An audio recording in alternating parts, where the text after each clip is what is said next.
जी, आपको कैप्चर करने के लिए बड़ा-बड़ा मीडिया, स्ट्रीम मीडिया जो होती है, वे लोग नहीं आते हैं। सिर्फ़ सोशल मीडिया पे सोशल एक्टिविटी जो दिखाते हैं, वही लोग आपका वीडियो बना रहे हैं।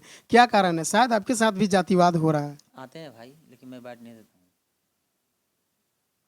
कौन मीडिया नहीं, आज तक एबीपी, न्यूज़ 24, बिहार झारखंड सबों को फ़ोन करते हैं। लेकिन मैं फॉरवर्ड के जब वोटे नहीं चाहिए तो फिर फॉरवर्ड को हमको बाइट भी नहीं चाहिए। हमारे पास सिर्फ बहुजन मीडिया को यहाँ स्वागत है, और बहुजन मीडिया के लिए हमारे पास समय है, फॉरवर्ड मीडिया के लिए समय नहीं है। और फॉरवर्ड मीडिया दिखाने नहीं आता है, फॉरवर्ड मीडिया उलझाने और मूर्ख बनाने आता है, लेकिन मूर्ख बन के चल जाता है। यदि आप संसद भवन में पहुँचते हैं, तब तो वहाँ पे कैप्चर स्ट्रीम मीडिया ही करेगी ना, वहाँ भी लड़ाई लड़ा जाएगा भाई, बहुजन मीडिया के लिए। बहुजन मीडिया के लिए। लेकिन हमको लगता है ये संभव नहीं है। चंद्रशेखर आज़ाद भी पहुँच गए हैं, लेकिन फिर भी इस पे बात नहीं होती है। भारत का संविधान लिखना संभव था, बाबा साहब लिख दिए ना। 500 चमार हो गया, 28,000 के फॉरवर्ड को काटना संभव था, लेकिन भीमा कोरेगांव में कर दिए ना। भारत के एक दलित के बेटा उधम सिंह इंग्लैंड जाके पार्लियामेंट में बदला लिए थे ना, जनरल डायर को गोली मारी थी, संभव था।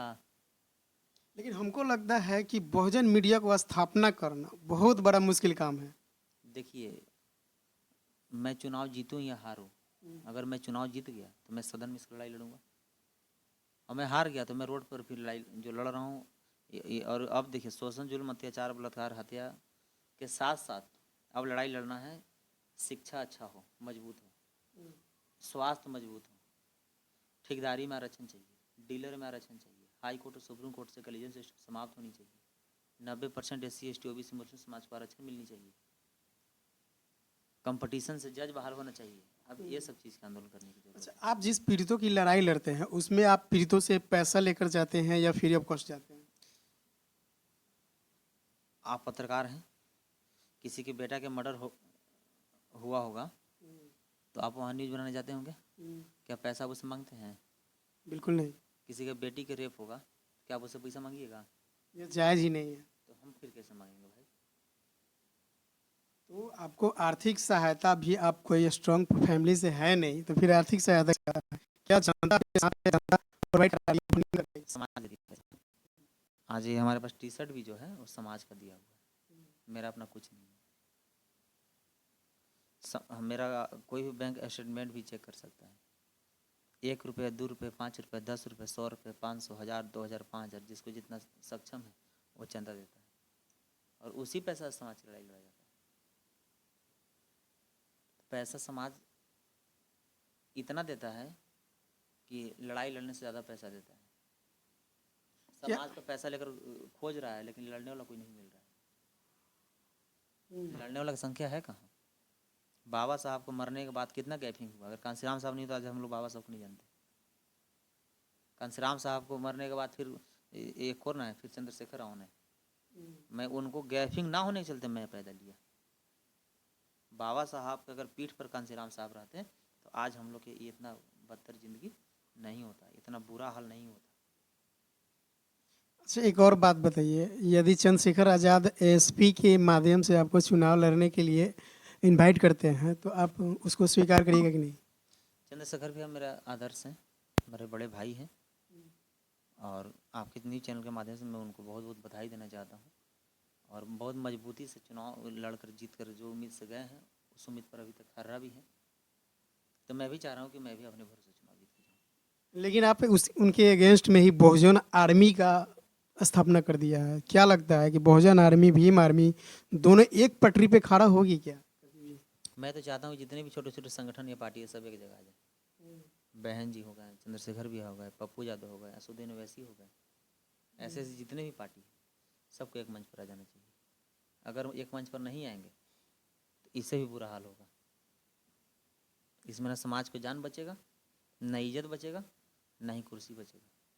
इतना कड़ा कानून होने के बावजूद भी SC ST वर्ग के लड़कियों का ही रेप किया जाता है, उस पर जुल्म सितम अत्याचार होता है। क्या कारण है कि संविधान को दरकिनार किया जाता है, या उसे पुलिस प्रशासन का डर नहीं है, या अपने धन संपत्ति बल का उनको उम्मीद रहता है? देखिए, दलित समाज की बेटी बहन के रेप हो रहा है या हत्या हो रहा है तो उसको सजा देगा कौन? जज?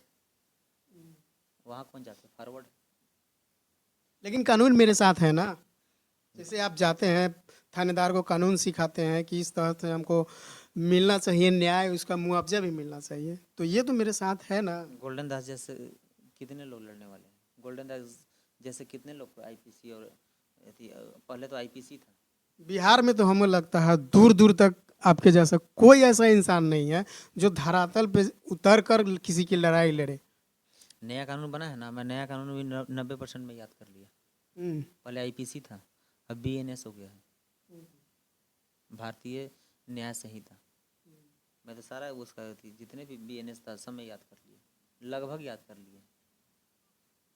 और नया कानून का भी पाठ पढ़ाया जाएगा। बहुत जल्द मेरा आंदोलन होने वाला है। लेकिन जाति पाति जो है सीमा चरण पार है।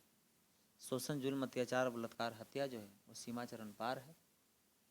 इसको अगर संवैधानिक तरीके से अगर रोकथाम हुआ तो ठीक है, और नहीं फिर भीमा कोरेगांव ने इतिहास दोहराना पर अगर मजबूर करेगा तो हम लोग दोहराएंगे, लेकिन चुप हम लोग नहीं रहेंगे।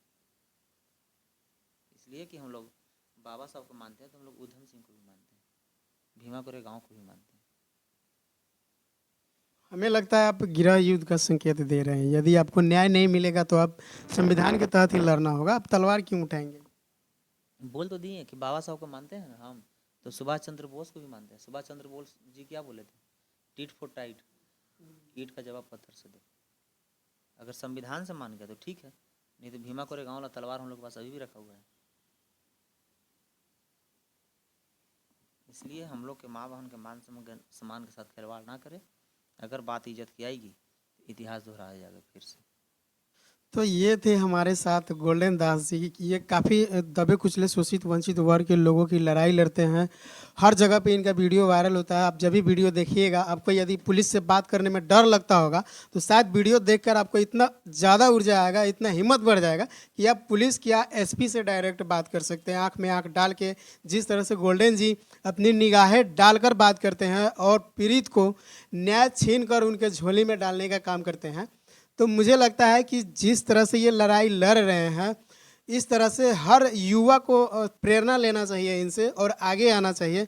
और इस तरह के शख्स को रोड पे नहीं संघर्ष करना चाहिए, बल्कि संसद भवन में होना चाहिए, ताकि आपके आवाज़ों को बुलंद कर सके, आपकी आवाज़ों को उठा सके। आपको जो न्याय मिलने में देरी लगती है उसको देरी ना लगे, बल्कि तत्काल एट ए टाइम आपको न्याय मिल जाए। तो आप क्या राय रखते हैं भाई?